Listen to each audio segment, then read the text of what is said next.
Pero mapakinabangan pa rin po natin. Dito na si Franz Farm Official. At galing po sila sa Cold Spring. Dito po sa unahan lang ng farm. At medyo nakainom ng agwa di pataranta.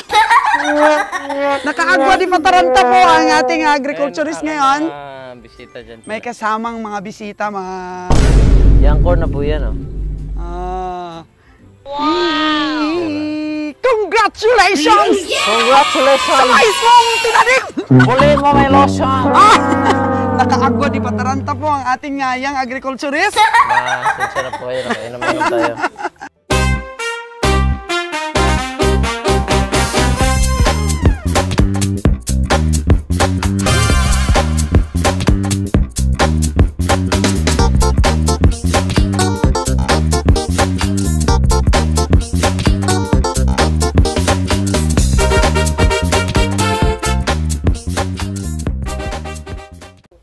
Welcome back to Solos Ganang Buhay. At dito pa rin po tayo sa ating cattle farm. At kakarating lang po ng Kumpay Boys, mga kagandang buhay. At ito po, kaninang umaga, di ba, na-feature natin, nagkumpay sila. And this time ulit, nagkumpay sila hapon para sapat po talaga ang kumpay para sa ating mga baka. Pero meron po tayong instruction. So tawagin natin ang ating Kumpay Boys para masabi natin sa kanila kung ano po ang instruction natin ngayong araw. Nakita ko yung mga tanim mong mais, sobrang gwapo. Sobrang payat ng ating mga mais kasi nga, siyempre inatake siya ng uod, di ba? Tapos, hindi talaga siya inabunuhan. Hindi.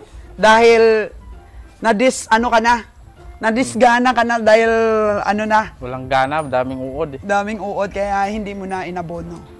Pero ngayon, ang instruction ko sa'yo, mula bukas, mula doon sa likod, gapasin mo na. Tapos is-reader mo, yun na muna ang pakain natin sa ating mga baka. Hanggang maubos mo lahat yan. Pero, meron tayong kukuning napier doon ay MG. Oo. So, gagawin nating similya. Magtatanim tayo. Yung stem nun, gawin natin similya, tanim natin dito. Ayan. So, okay na rin siguro dahil medyo may bunga na siya. May bunga na. Pero ano yung bunga niya? Medyo maano na? May laman-laman na? Laman na. Okay. Yun, so, mga ilang week mo itong pakain sa baka mo? Mga 1 linggo? Hindi, siguro. Mga 3 araw lang o 5? Mga 5, 5 araw o 6. Pero di abot na 1 linggo itong lahat. So, para mapalitan natin ang napier. Yun na talaga, ang prefer mo, napier na talaga. Matrabaho, no? Para, mais. Para hindi ka tanim ng tanim. Tubi! Ayan. Papa, lagi! Tubi, lagi! Tubi, ayan, tubig. Tingnan natin mga kaganang buhay ng malapitan ng mga tanim ni Jojo na mais. Kung gaano kagaganda. Okay. Okay po mga kagandang buhay, para po maniwala kayong sobrang pugi po ng aming tanim na mais, salik po kayo at ating pong lapitan. Ayan, may maliliit na po siyang bunga mga kagandang buhay. May maliliit na bunga. Uy, si Kuya, si Kuya Ronron. Tingnan niyo po mga kagandang buhay. Ang kinainan po ng mga uod. Kaya nawala ng gana si Jojo na ito. Lagyan ng abono. Papaharvest na po natin para mapalitan natin ng napier. Ayan tutukan mo, Trace. Ayan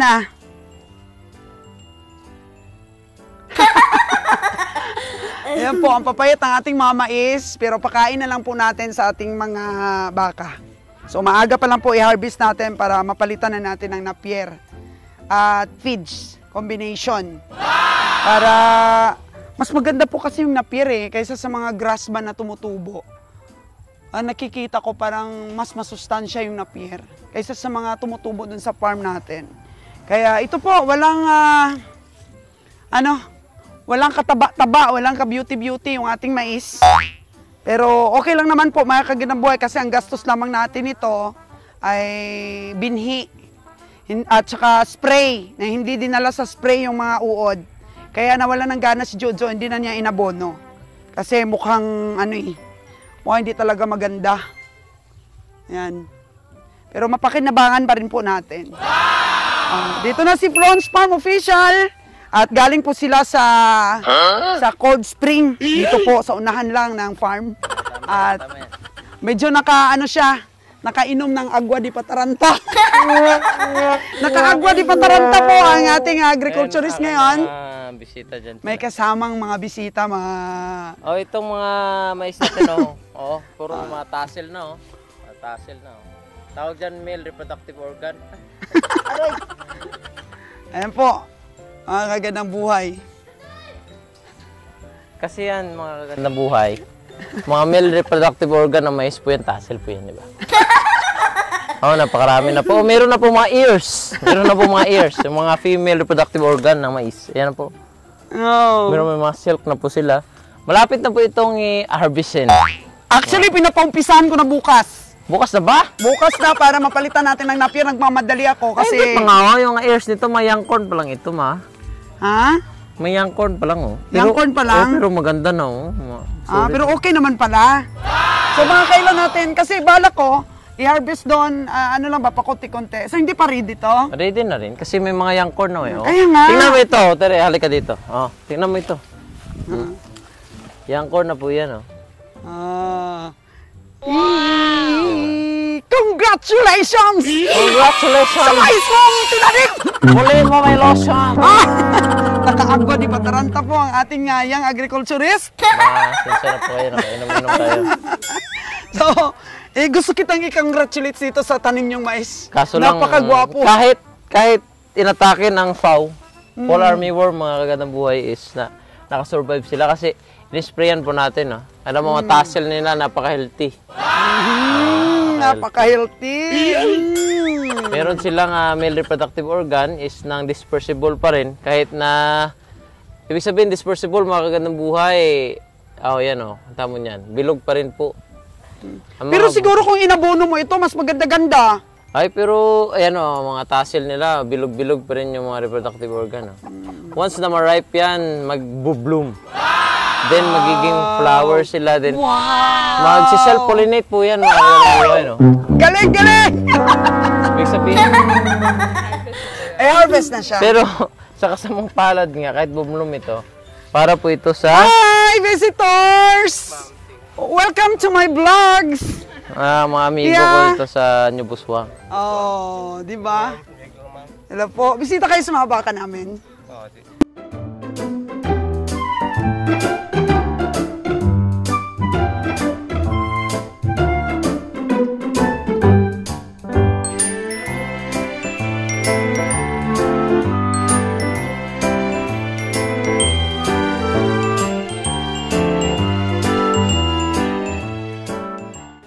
After po na-focus natin yung mga kakapupugi at kagugwapong mamais, ay dito na po tayo sa eating session ng ating mga bakang Batangas. Ayan po ang mga baka nating Batangas na yung iba po nito ay gusto nang bilhin.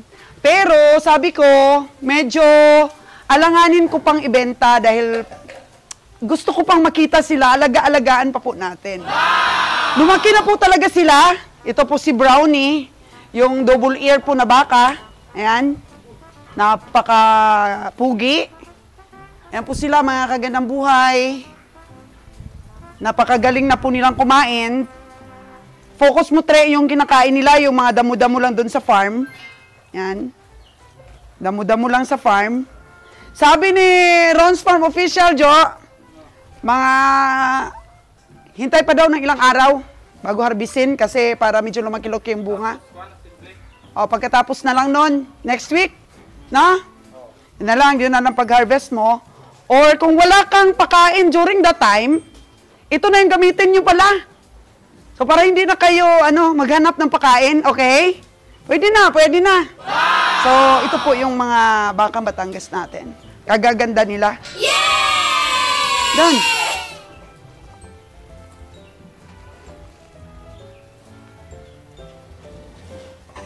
Yan. So, dito po, dalawang babae. Yan. May-ari na po. May-ari na yung dalawang babae. Ano po? Lalaki na lahat ito. Hindi ko na alam kung saan dito yung dalawang babae. Yan na sila. Pakaganda na po ng kanilang katawan. Tignan nyo po yung kanilang mga tinga. Saan ito? Pangalawa? Ito po pala yung babae. Mr. Mijares, FFM. Ito po yung isang babae. Tsaka ito pa. Ito pa po yung isang babae. Jo, si Red Sydney.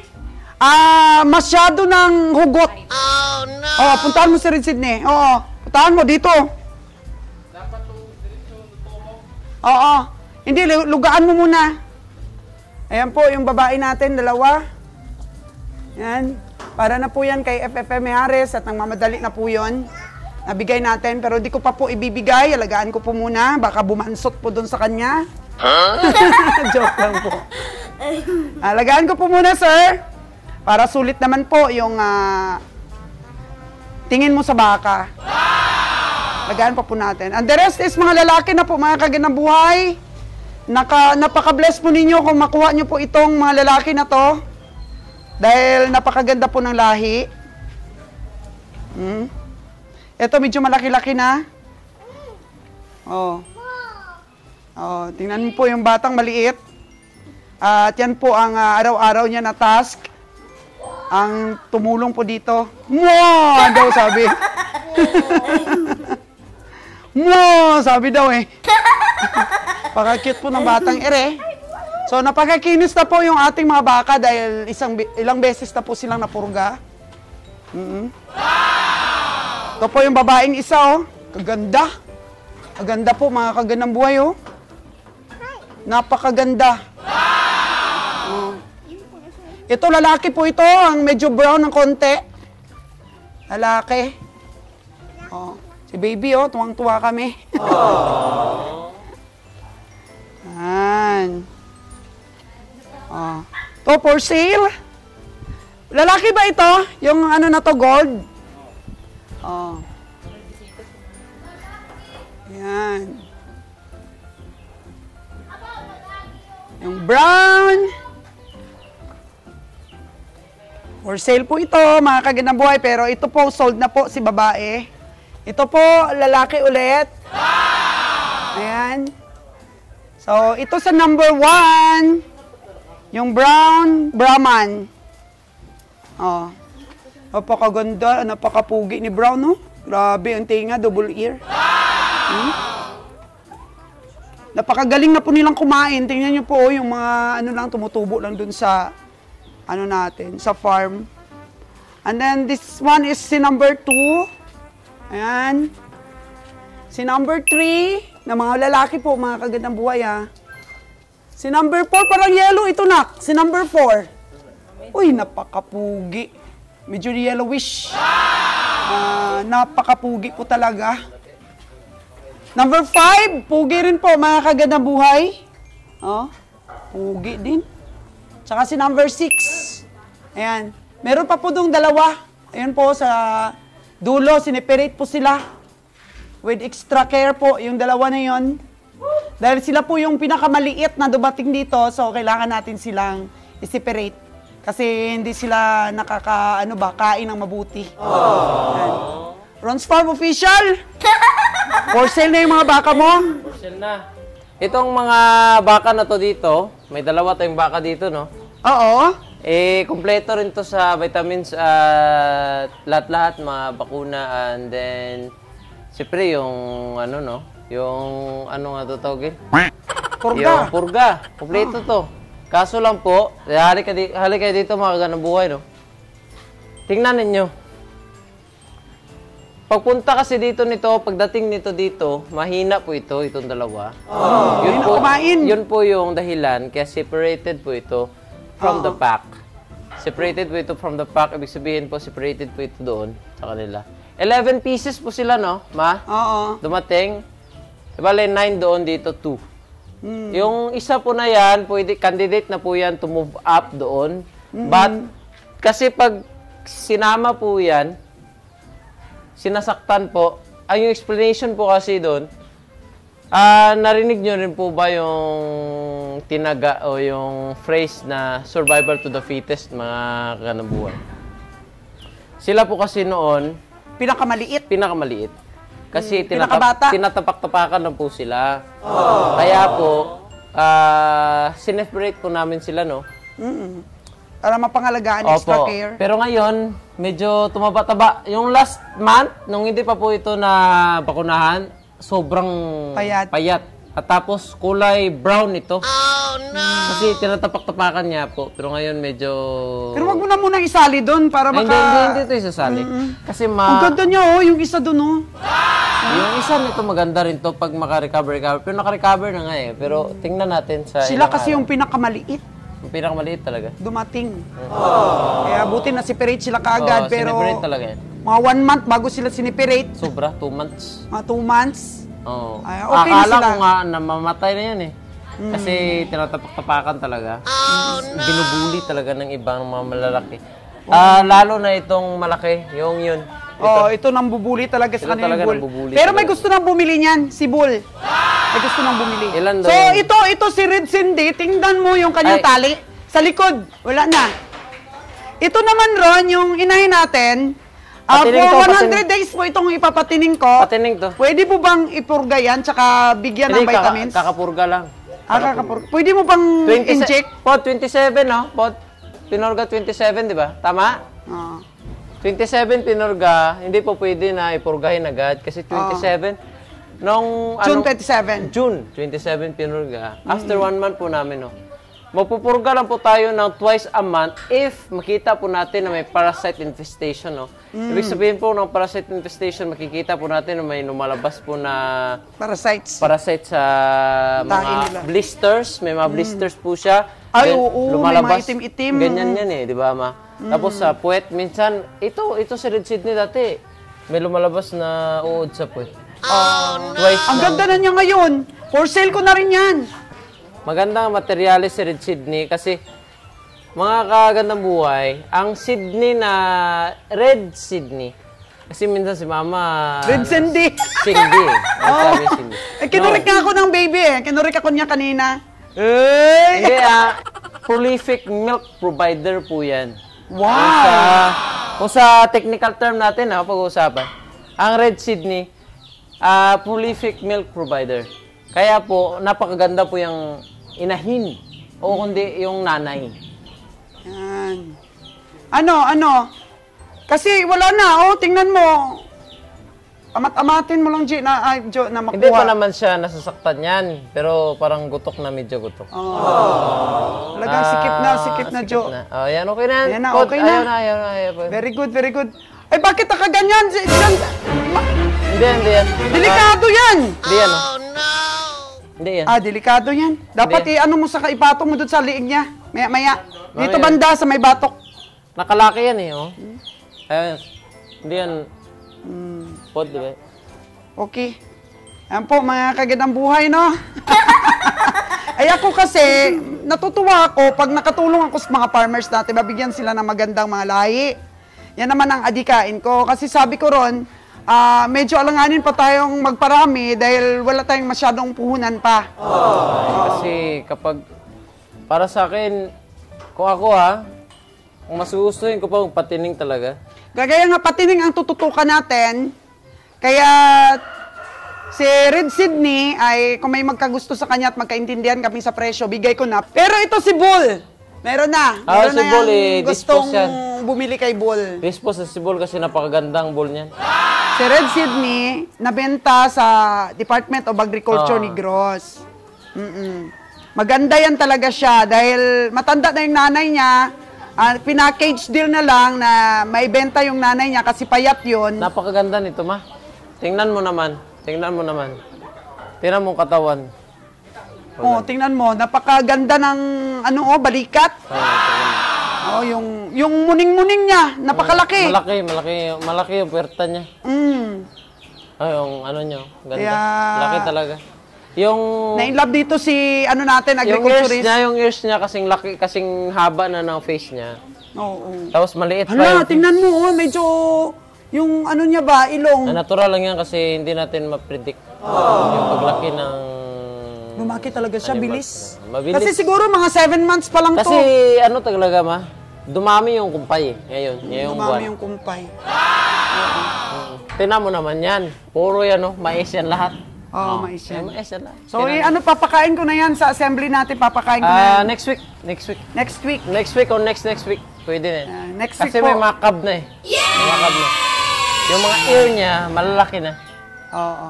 Kung yung akin niya azula naman, nakita mo na yung azula. Oo, nakita ko na yung asula mo, napakaganda. Ang ganda din. Oo, ano niya, taba dahil sa dumi ng baka. Blessed talaga tayo kasi maraming asula na namatay ngayong tag-init.